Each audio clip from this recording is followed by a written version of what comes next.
All right, welcome everybody. This is Yoga Framework. I'm Jeffrey, and every week I teach you how to create a better yoga and mobility practice. Thanks for joining me today on the live stream. Today's topic is isometrics. So we're going to talk about what they are, how you use them, variations. We're going to go over PNF. We're going to go over PAILS. We're going to go over rails. We might touch on some loaded stretching, but that's probably going to be another episode, loaded and eccentric narrow grooving. So today, isometrics. Before we get started, as always, all information is coming from the Yoga Framework course book. This is our book that we made, and you can get it online on our website, yogaframework.com, and has all the information you can need. It's not really a book, let's say, about yoga. It is, completely, but the physical practice. And the reason we did that is because we want to be able to give you something like, to quantify it, to make it accessible for everyone. Both of those. So with the book, it allows you to reverse engineer poses, postures, understand the way the joints work, articulations, make you a better cuer. The list goes on, but we'll be using that directly from the book today to present the live stream. Again, yogaframework.com, get the book. It's also available on Amazon still. We also have, sorry for the close face shot, we also have the card deck, which is also a way to work with the book, and you can develop sequences with that.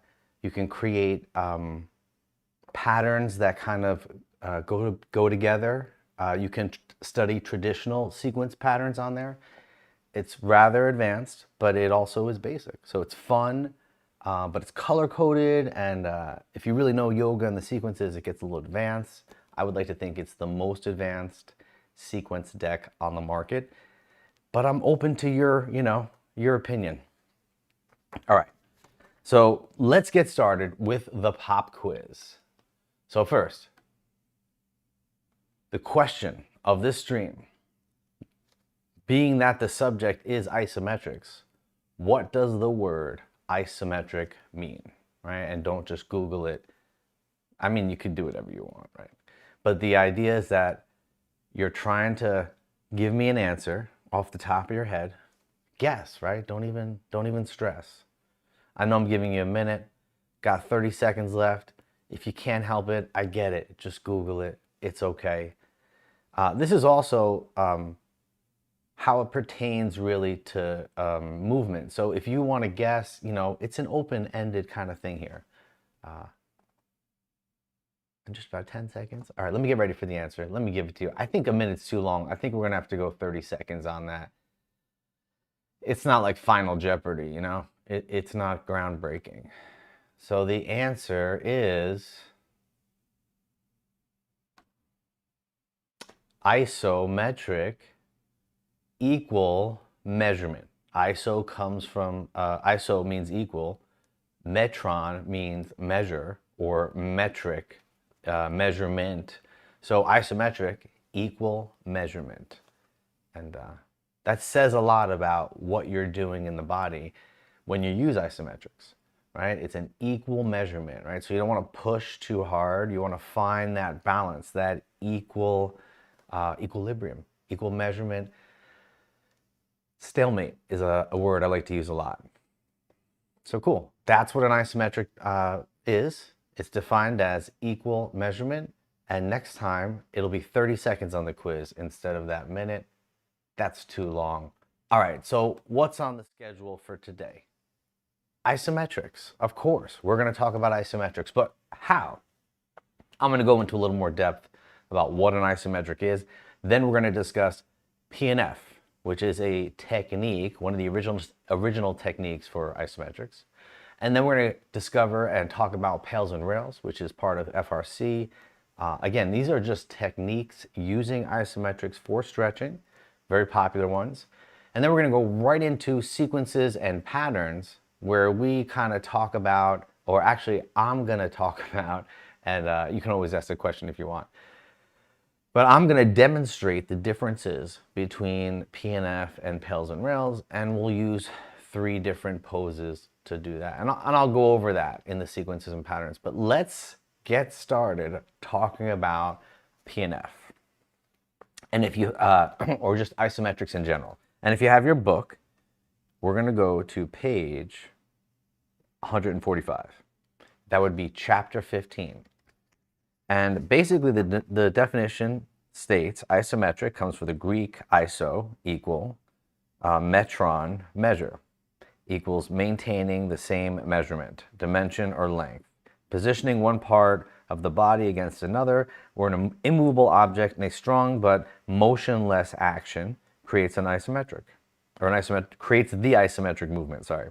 Not only are isometric contractions safe, they build strength and progressive tissue adaptations in the long and short ranges. In contrast, an isometric movement occurs when the contracting muscle shortens against a constant load, as when lifting a weight.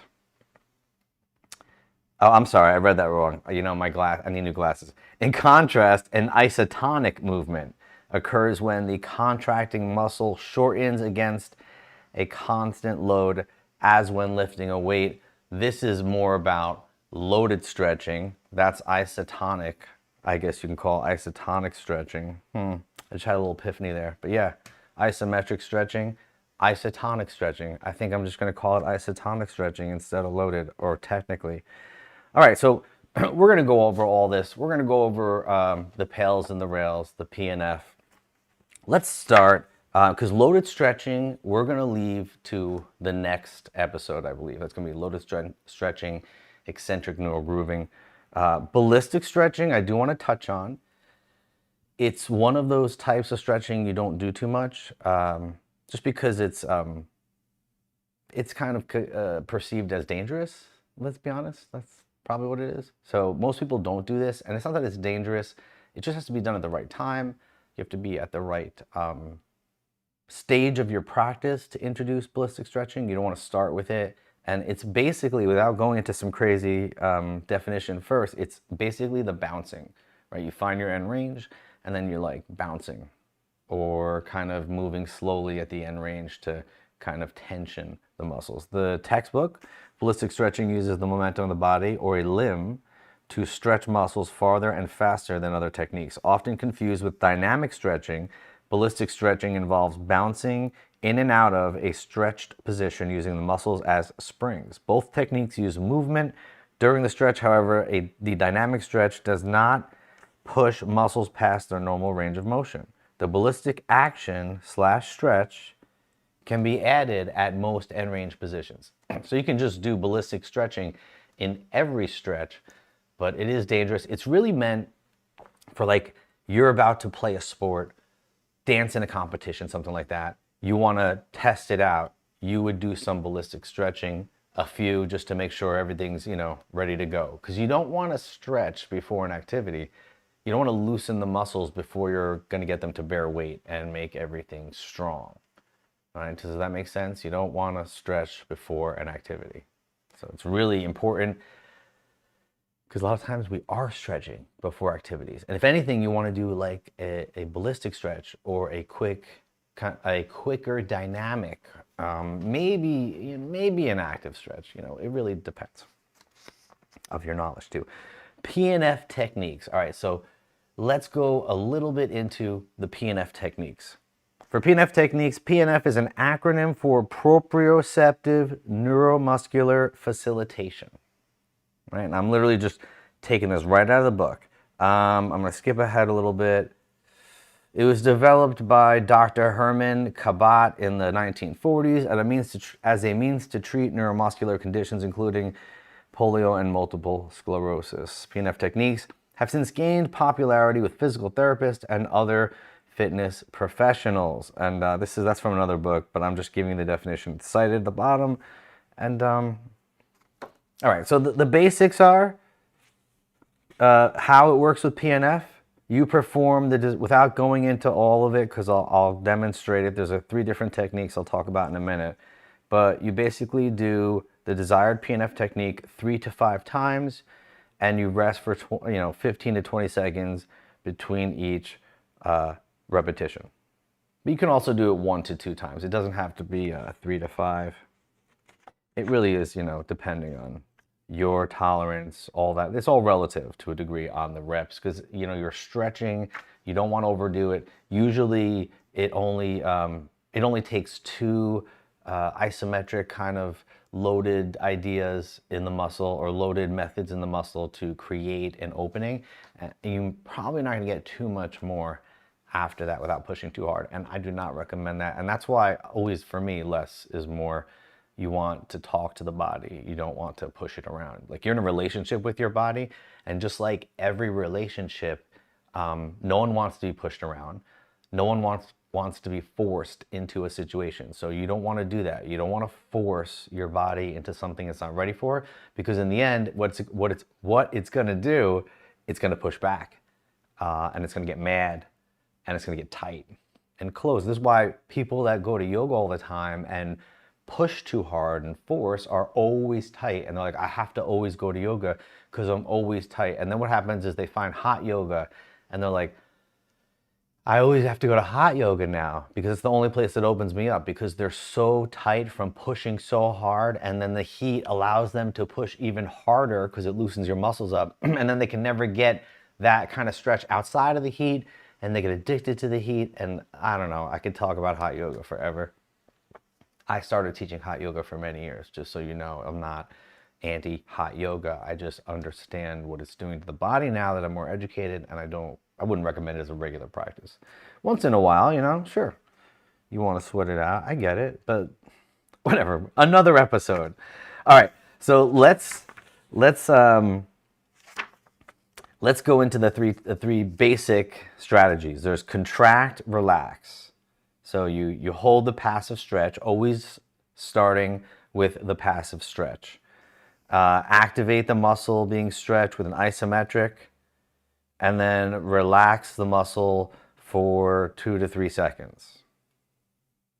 And return to the passive stretch, maybe taking the muscles a little further. So basically it's saying find the end range, then activate a stretch isometrically. So contract or isometrically use the floor, whatever you're doing, 5 to 15 seconds for that. Then relax the muscle briefly for 2 to 3 seconds, and then add more passive stretch. So not necessarily leaning, but allowing your body to find that extra range there. That's that method, contract, relax, or hold and relax. This is from PNF. Then we have contract, relax, antagonist contract. It's called CRAC, C-R-A-C. And this is defined as holding the passive, right, end range. Same thing, activate the isometric, 5 to 15 seconds, and then relax the muscle while the antagonist immediately performs an isometric contraction that is held for 5 to 15 seconds. So basically, you're pushing down, right, and then you're resting, and then you're going in the opposite direction to close it with the agonist, or whatever the opposite action is. The antagonist muscles are working to create whatever that opposite action is in the stretch. And you're going to see some similarities here. The last one, without going, we're not going to go into this too much, it's with ballistic. That's what I wanted to speak about, ballistic stretching, because basically you're going to have this hold the stretch, right? It's basically hold, relax, swing, or hold, relax, bounce. So you find the end range, relax into it, and then you activate the isometric stretch, 5 to 15 seconds, just like the first one. They're all like kind of building on the first one. And then you relax briefly, and then you start to end range, perform that ballistic. So instead of the beginning where you just go further, or typically what happens is someone's pushing you in PNF, right? It's not you doing the work, although you can, but most people experience PNF at a chiropractor or at a physical therapist, and they're holding you at the end range. That's the passive, right? And then they say, push into me, and you push into their arm, and they resist, creating an isometric against you. And then they say to you, relax, and then they push you further into your passive, and range. That's contract, relax, right? And then contract, relax, antagonist contract. In that method, right, someone would take your leg, they'd push it to the end range, you'd push against them 5 to 15 seconds, then they'd say relax and pull away from me, and you'd pull your leg towards yourself, and they'd, you know, follow you a little bit, and then you'd contract again at that other range. So it's a little similar. Contract, relax, antagonist. Yeah, antagonist, contract. Yeah, exactly. I don't know why I got confused there. And then the last one, the ballistic, like I said, you don't really do that. Most people are doing that on their own, but you could, right? The physical therapist could hold you there, and they could create that stretch for you. They can create that ballistic feeling. Again, if this is confusing, it should be. It's in depth. It's all in the book, but it's something you want to learn. You want to know PNF. I didn't know PNF. I just knew I didn't even know what a stretch was, to be honest. And then I figured out what a stretch was, and I started studying all this stuff, and you realize that they've done it all, or a lot of it, and they figured out a lot of it. And then when you realize the new techniques, they're variations of the old techniques, and how to implement them. Bringing me on to our next part, pails and rails.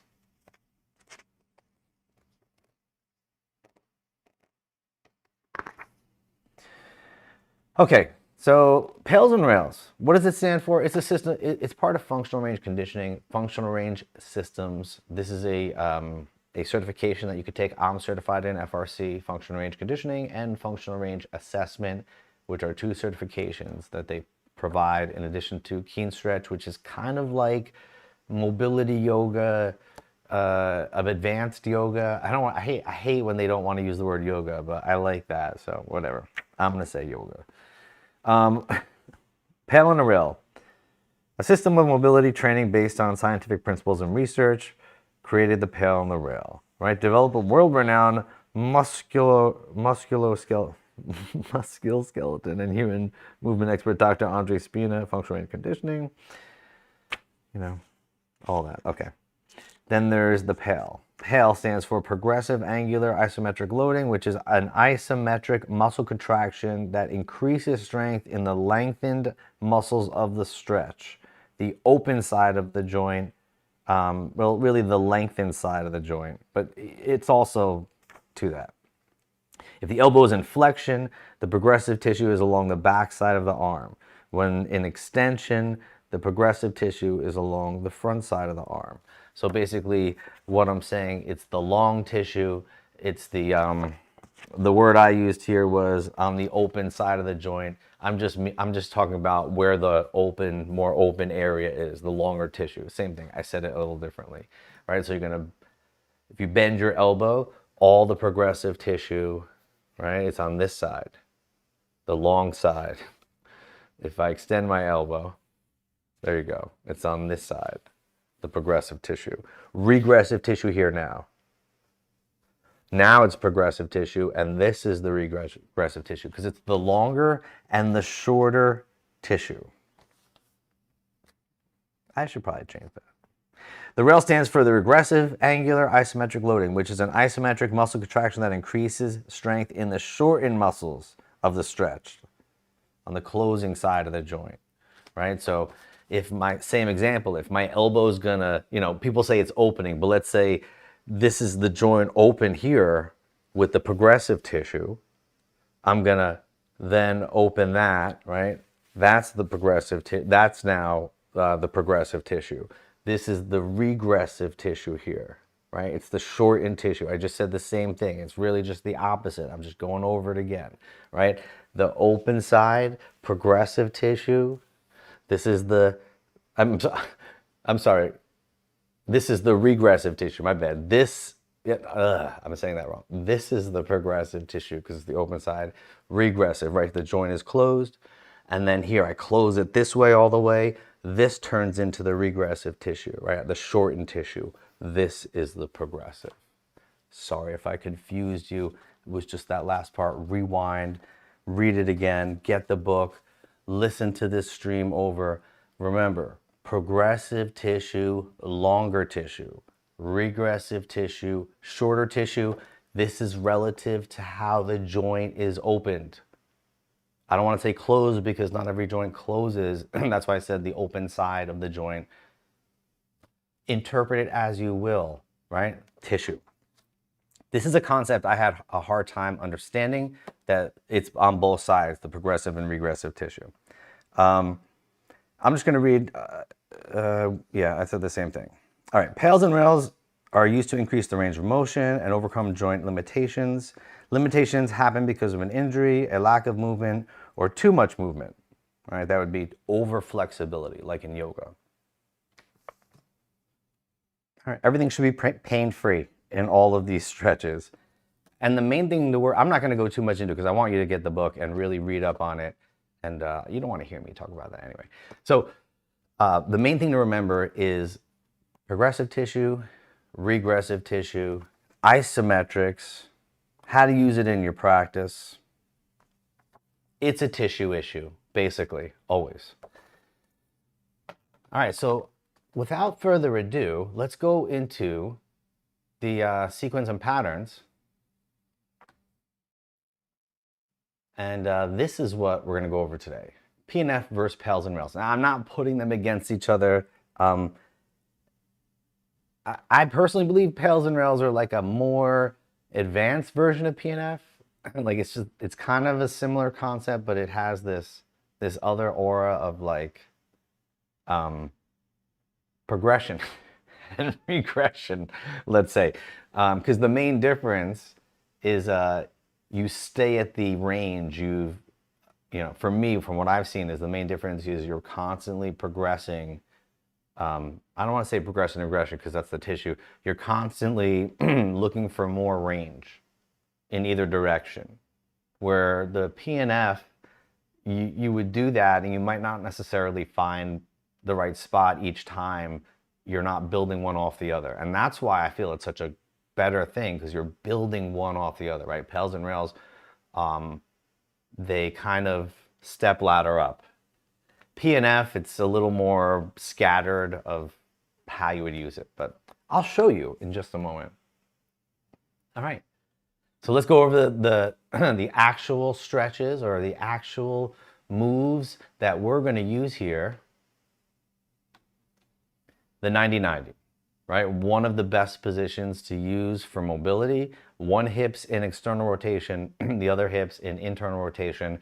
And then we're going to go to the goddess and bear sit, which is basically the cousin, sister, or brother, whatever you want to call it, of the 90-90. If you're in yoga, it's goddess pose. But if you're in FRC, it's bear sit, just so you know. They're different.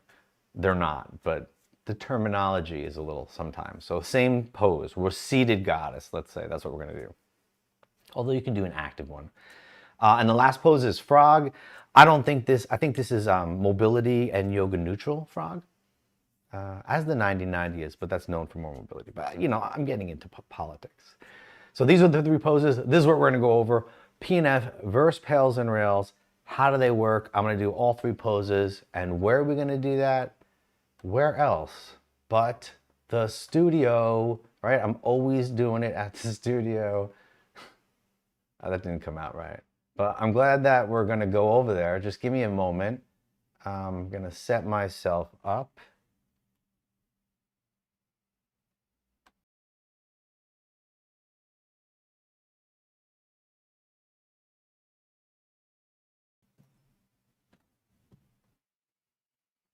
All right, one more time. What is it? 90-90, goddess, and frog.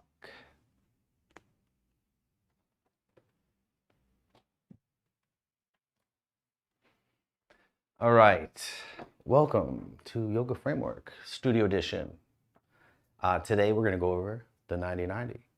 Goddess or bear sit, goddess, seated goddess or bear sit, whatever you wanna call it. And then frog pose, the opposite, of course. So let's just start out in the 90-90, right? Everyone's favorite, or at least in mobility, everyone's favorite.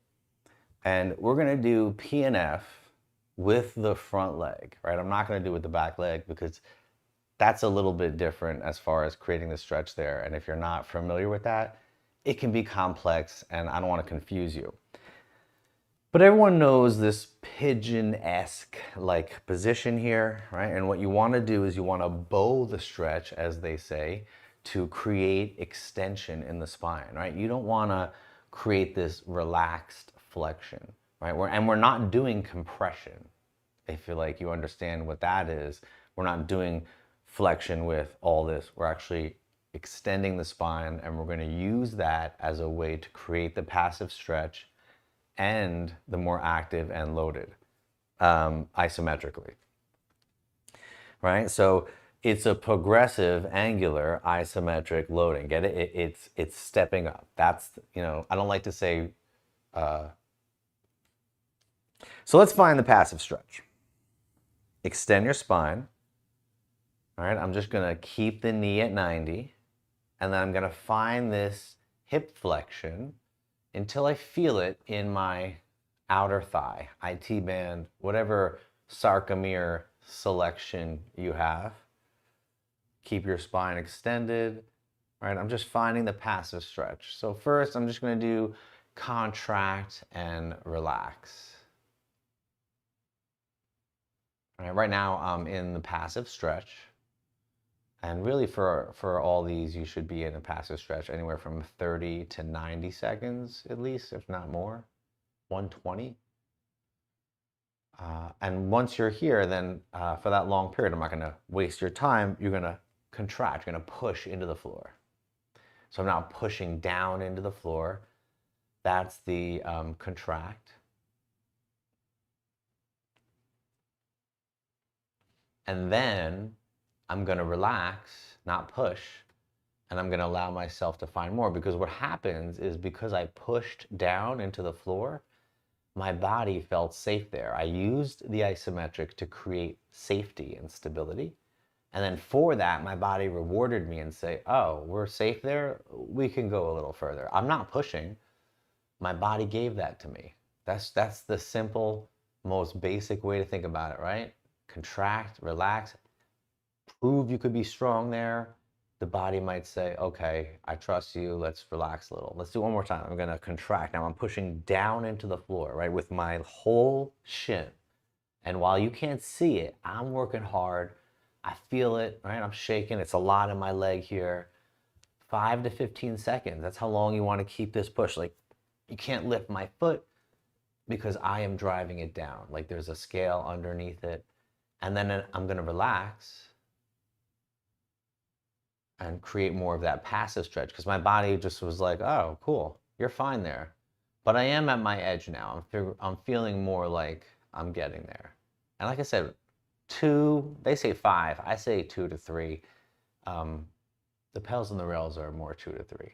And that's contract and relax. So let's just come out of that. Real simple. Now let's do contract, relax, antagonist contract. I'm just going to switch sides because I don't want to go crazy drilling my one leg and not work the other. So same thing, I'm going to find the passive stretch. Always the passive stretch. I'm going to bow the stretch. I'm going to find extension in the spine.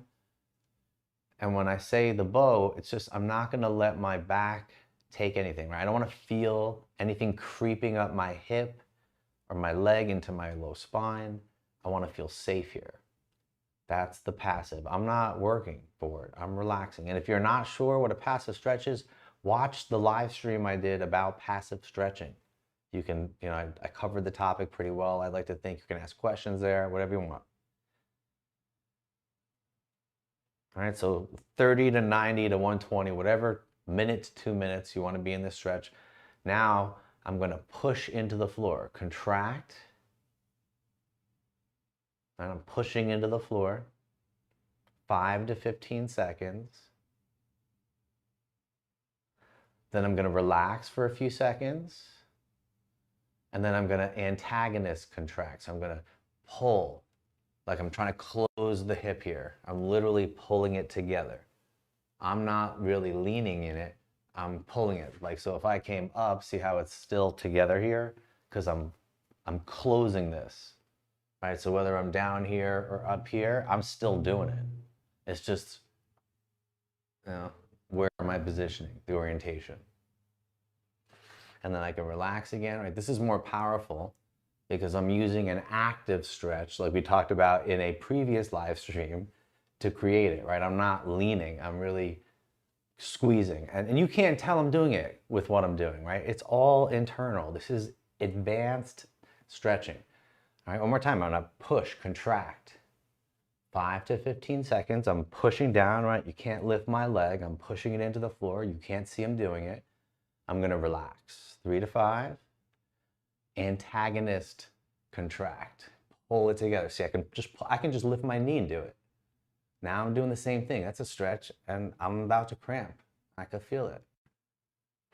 Woo. And yeah, I could be here or here. Same thing. All right. As you can see, I need more of this isometric stretching. And I did go for a run yesterday. All right, let's go to a different method. Let's go on to pails and rails. And we'll use the, let's stick with the 90-90 and then I'll go quickly through them with them all. So for pails and rails, well, the bounce one, I mean, I can show that real quick. It would just be contract into the floor and then you'd be bouncing. So we don't need to go over that. You can figure that out. So for this one, for pails, the timing is different. I'm gonna do the passive stretch, right? 30 seconds, 90, 2 minutes. Then I'm gonna do a 5 to 15 second, push into the floor. And then I'm gonna immediately go into the regressive. Well, if I was just doing pails, I would then relax there. And then, keep pushing. That would be more just pails. But pails and rails together, the whole combination, I'm really going in and then I'm regressing for the other one, right? So I'd push at the end range and then I'd pull the active. And then I'd stay here at the end range. And then I would try to do the whole thing again from here. I'd push 5 to 15 seconds and then I'd pull. Right? And I'm not leaning, right? I'm pulling. I own this movement. I'm not leaning heavy. I feel nothing in my back. I am on fire in my hip. This is hard to understand. This is why you need to get your articulations down. You need to understand how to explain what's happening in an articulation. Like, what is hip flexion? How do you tell someone they don't have good hip flexion? How do you break it down so they can understand what hip flexion is and range hip flexion? All that comes in time. But that's what we're talking about, this active part, this squeezing, this pulling down, pushing from here, pulling. Other side, actually I'm not gonna do the other side. I'll do it all, I will do the other side, but I'll do it all more in the time method now, right? So that was the form, right? So say I've just been in it for 2 minutes. Let's just give that as the given. So 5 to 15 seconds, I'm pushing into the floor. Bowing the stretch, creating it, right? You can't lift my leg. This is the timed out pails and rails. Keep pushing, keep pushing. Keep bowing the stretch, right? Don't lose this part. Maybe 5 more seconds. Keep pushing. 4, 3, 2, and then in reverse, I'm gonna pull together, right? I'm not using the floor. I'm literally closing the joint by closing my leg. That's the rails, the regressive, angular, isometric, and I'm loading isometrically and angle, regressively. Makes sense. Break down. I love it. It makes sense. So awesome. Keep squeezing it together, and then I stay here. And then I can relax here. I don't come out of the stretch, right? I want the tissue to remember. I'm trying to create a change, a lasting biological change. So from here, I'll start the next one without changing. Push, right? Sure, I have less power, but that's what it's all about. I'm trying to create power at the end range. And now I'm at the end range and I could be a little stronger because my body feels safer here because we did that first isometric. I'm still pushing, by the way. I got, let's say, 8 to 10 seconds. Whew. Keep it going, and then I'm gonna regress, rail, pull it together. Close the hip, right? I'm not I'm not really leaning, I'm closing it. And I could do it like that, but I want to just support myself lightly. But I am working right. I could pull the knee towards me that way to close it. And just keep going, 5 seconds. 4, 3, 2, and then try to stay at that range. And this is where like you start to cramp like crazy. Whew.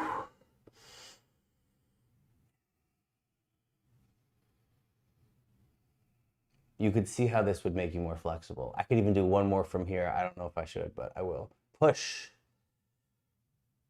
All right, 5 to 15 seconds. I'm already at my end range. I'm just going. Last one.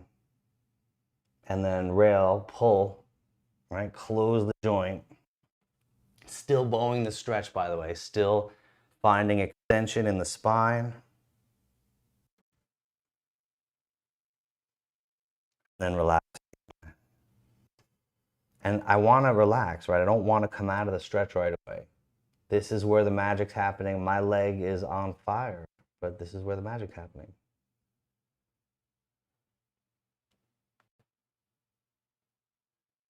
All right, very slowly, I'll come out of this. There's some nice crack I just had right there. All right. Now let's just go over all the different positions and how you would do them in each position, right? So you saw the 90-90, how you would do that in the 90-90. Let's go over the goddess or bear sit or frog. So first we'll start with goddess / bear sit. And you're gonna take your knees out like this. This is pretty much bear sit. And what you would do is the contract and relax is you could block it in 2 ways, right? You could come to here and hold it, and you would try to go this way. So in this scenario, the progressive tissue is here on the inside. The regressive tissue is here, right? And then I would block the end range, and I would use the progressive tissue as the pail, and the rail would pull away. All right, and the same thing with contract and relax, right? I would find it, you know, block it, someone else would hold it, I'd push, and then they'd push back. It's just a different pattern. That's why I like the pails and the rails. They're just safer, right? First of all, I don't want someone else pushing on me. That's a problem. That is not part of FRC. You don't let someone else do it to you like that unless they're FR, and that's completely different. So that's another big difference with PNF, right? It's people pushing on people. I don't agree with that. And then the same thing for the rail, right? You would do one at a time, right? So you internally rotate. Now the progressive tissue is here on the outside and the regressive is on the inside. So the power is more here. You would block this. I would push against that for the pail, and the rail would be me coming down more. Now be careful of your knee hurting in these. That just means that your hip or the adductors are like so tight that's literally pulling your thigh. So that's what you want to really be careful of.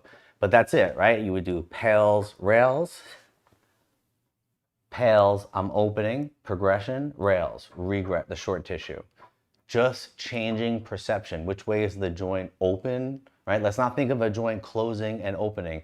Let's think of the joint, which way is it open? Is it open this way internally, or is it open externally? This way you can make it easier on yourself. Because joints, I don't know. It is closed and open, but you're more than that. You know, the general vocabulary, I think, is limited when it comes to anatomy. All right, the frog, everyone's favorite. Not really, but I'm actually going to take 2 sliders here just because this is a pretty diesel mat. All right, and I'm going to find frog, right? Back it up.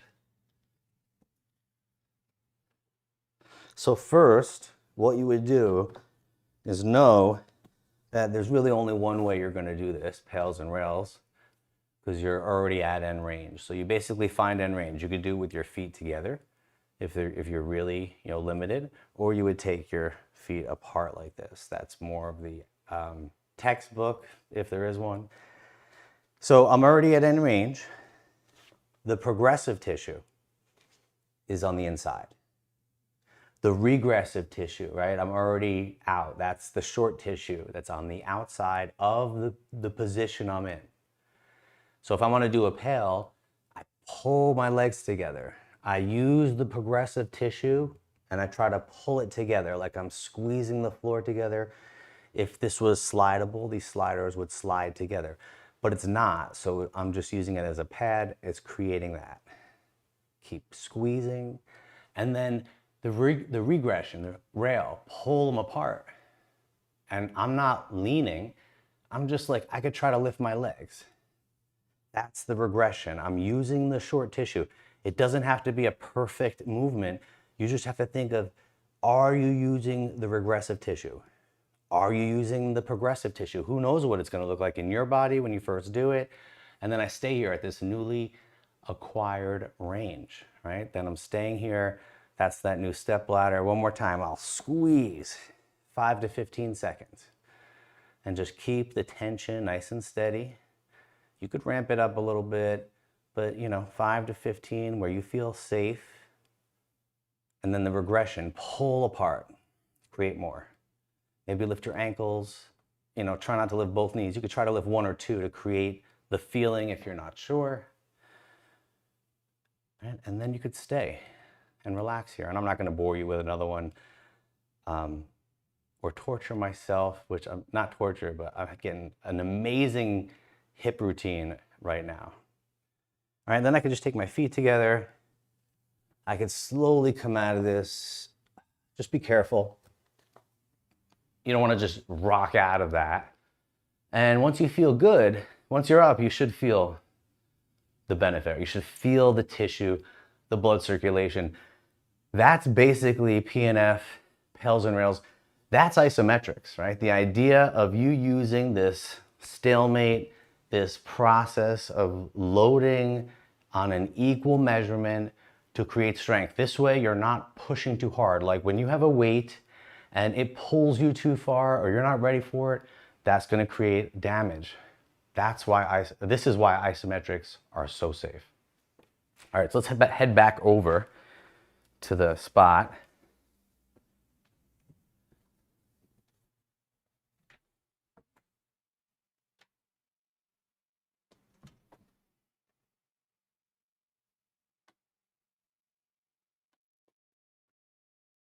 And we're back. So I hope you enjoyed that, right? I hope you really got something out of that isometrics, those isometrics, the PAILS, the rails, right? These are hard concepts. I'm of course gonna make individual videos about PAILS and rails mobility. But right now with the channel, I'm really looking to create education. I wanna create value. I want you guys to love it. I want you guys to wanna smash the like button. I want you to wanna subscribe. All that stuff. So if you're listening, please subscribe, at least smash the like button. If you don't like it, smash the like button that you don't like it. Give me some feedback. That's all I want. I want to provide a better service to you. You can leave a comment. Tell me what you want to hear. I would love to hear that. And like I said, the book, you want to check it out on yogaframework.com. It's also available on amazon.com. It's a course book, over 240 pages. It's not about me. This isn't a story of my life and how I did ayahuasca or anything like that. This is literally a textbook about movement and its framework, yoga framework. And then we have, of course, the face shot and my favorite, the card deck. This is really a project I put my heart into. I've only made a limited amount. So if you're gonna buy it, you'll be like one of like 200 or something that own it, or 100 I think right now. I probably will be ordering more, but like I said, this is a limited item. You'll be the only one at your yoga training that has this. I mean, I'll be shocked if someone else had this at your yoga training. So enough about that. Again, I'm Jeffrey. This is Yoga Framework, and every week I teach you how to create a better yoga and mobility practice. Thank you for joining. Have a wonderful day.